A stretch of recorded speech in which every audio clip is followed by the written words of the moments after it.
Hey guys, I have Ronald Swoboda v Herodex. So back to the case. Parody Productions is a company that publishes novelty playing cards which are sold over the internet. They have a line called Herodex which portrays well-known players from sports teams' history. One such deck includes former baseball player Ronald Swoboda. Mr. Swoboda claims that he has never given Parody permission to use his likeness, and he further states that his attorney sent a cease and desist letter to Parody, which Parody refused to comply with.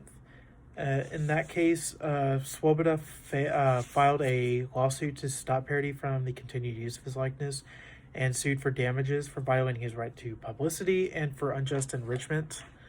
Procedural Parody filed objections for lack of personal jurisdiction. The objection was sustained by the trial court and appealed to the Fourth Circuit Court of Appeals.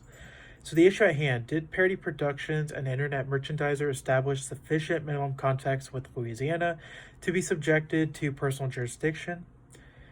And the Fourth Circuit affirmed the trial court's decision that Parody Productions did not establish sufficient minimum contact to be extended personal jurisdiction by the state. The authority to exercise jurisdiction, and this was their reasoning, the authority to exercise jurisdiction over a non-resident is limited by the due process two-prong test. The two prongs of the test must be satisfied. First, the non-resident defendant must have minimum contacts with the forum state. And second, the exercise of personal jurisdiction in the forum state must not violate the basic notions of fair play and substantial justice. So to answer the first prong, the court used the Zippo sliding scale, which was established in Zippo Manufacturing versus Zippo.com, to help decide whether a website has minimum contacts with a forum state to invoke personal jurisdiction. The court found that Parody Productions' website falls mid-range, and because the website doesn't have a relationship with the state and only with citizens, Parody Productions doesn't meet the minimum contact requirement to invoke personal jurisdiction.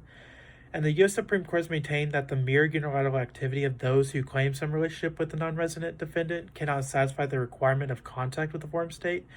And the court said, under the facts and circumstances of the case, extending personal jurisdiction over Parody would not comport with the notions of, quote, fair play and substantial justice. So hopefully that helps.